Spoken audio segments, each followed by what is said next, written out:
Event కి వెళ్ళి వచ్చారు. గేమ్ చేంజర్ ఈవెంట్ జరిగింది. అక్కడ డిప్యూటీ సీఎం గారు వచ్చారు, రామ్ చరణ్ గారు వచ్చారు. ఇద్దరు వచ్చారంటే అక్కడ సునామీ ఏర్పడుతుందని అందరికీ తెలిసే పవన్ కళ్యాణ్ గారు ముందే భయపడతా ఉన్నాడు.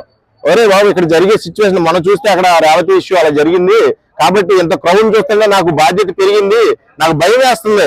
దయచేసి మీరు కొంచెం జాగ్రత్తగా ఇంటికి వెళ్తే నేనే మొదలు సంతోషించే వ్యక్తిని. జాగ్రత్తగా ఉండండి, భద్రత ఎక్కువ, భద్రత కూడా బాగా పెట్టాం కానీ మీ భద్రతలో మీరు ఉండాలి అనే ఒక నోట్ కూడా చెప్పారు ఆయన, సభాముఖంగా చెప్పాడు. అప్పుడు కూడా తెలుసుకోకుండా వీళ్ళు ఏం చేశారంటే అక్కడ జరగలేదు కదా, సభలో జరగల, ఇది బయట జరిగింది. వెళ్ళిపోతూ ఉండగా యాక్సిడెంట్ అయిందని చాలా మంది అంటున్నారు. కాబట్టి ఆ సిచ్యువేషన్ మనం యాక్సిడెంట్ చూడాలి. ఓకే, తర్వాత ఇంకోటి ఏంటంటే అక్కడ వెళ్ళిపోతుండగా జరిగింది కాబట్టి ఇది యాక్సిడెంట్ అవుద్ది. అయినప్పటికీ కూడా రామ్ చరణ్ గారు గేమ్ చేంజర్ ఈవెంట్ కి వచ్చి ఇలా జరిగిందని అందరూ పాయింట్ చేస్తున్నారు కాబట్టి వాళ్ళకి న్యాయం చేయడానికి డిప్యూటీ సీఎం ఎప్పుడు కూడా ముందే ఉంటాడు ఖచ్చితంగా, దాంట్లో ఎటువంటి డౌట్ లేదు. మీరు అలాగే భయపడవసరంలా, అర్థమైందా? కాకపోతే ప్రాణం అయితే వెనక్కి రావాలి, దాని గురించి బాధపడటంలో తప్పులేదు.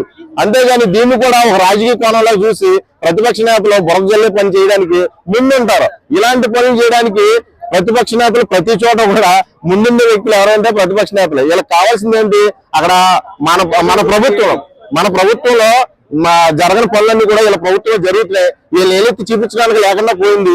ఏదో పాయింట్ దొరకాలి మనకి, అదో పాయింట్ యాక్సిడెంట్. అసలు ఇది పాయింటే కాదు. ప్రతిపక్ష నేత అనేవాడు అసలు ఏ సమస్యల మీద పోరాడితే ప్రజలకు న్యాయం చేసినట్టు, ఏ సమస్యల మీద ప్రజలకు నిత్యావసర సమస్యల మీద పోరాడాలి, పాయింట్ అవుట్ చేయాలి. ఇప్పుడు ఏదన్నా ప్రజలకు ఉపయోగపడే హాస్పిటల్ కట్టారు, దాంట్లో లోపాలను ఎతకాలి, నెతికి చూపించాలి. లేకపోతే ఏదన్నా నిత్యావసర వస్తువులు ఏదైనా ఇచ్చే దాంట్లో లోపాలు ఏమైనా చూపిస్తున్నారనుకో ఇప్పుడు ఉన్న ప్రభుత్వం నిలదీయాలి. అది వాటి మీద పోరాడితే మంచిది. కానీ యువత ఉపాధి కల్పన కానీ ఏదైనా కానీ ఉద్యోగాలు ఇస్తానన్నారు, ఇవ్వలేదు మీ ప్రభుత్వంలో, మా ప్రభుత్వంలో ఎన్ని ఉద్యోగాలు ఇచ్చానో ఏదో పాయింట్ లేపి వాళ్ళని ప్రశ్నించాలి. కానీ ఇలాంటి చిన్న చిన్న పాయింట్ల ద్వారా కాదు. ఇది రాజకీయ కోణంగా చూడకుండా ఒక యాక్సిడెంట్లుగా చూడండి.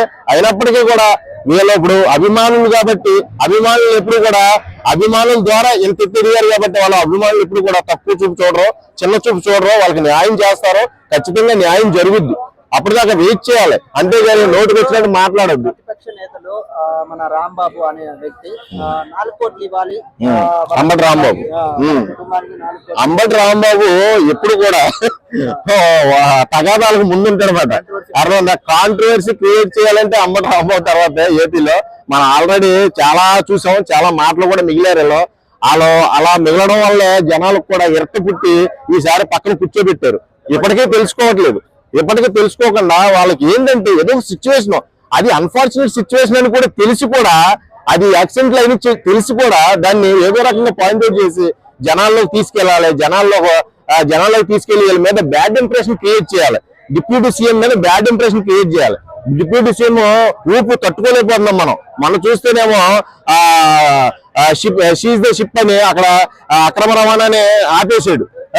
ఇక్కడ చూస్తే మన గిరిజనుల గ్రామాలకు వెళ్ళి తడుచుకుంటా రోడ్లు వేయించడానికి, పాఠశాలలు కట్టించడానికి, వైద్య శిబిరాలను ఏర్పాటు చేయడానికి ఇవన్నీ కూడా ప్లాన్లు చూస్తుంటే వాళ్ళకి భయం వేస్తుంది. నెక్స్ట్ కూడా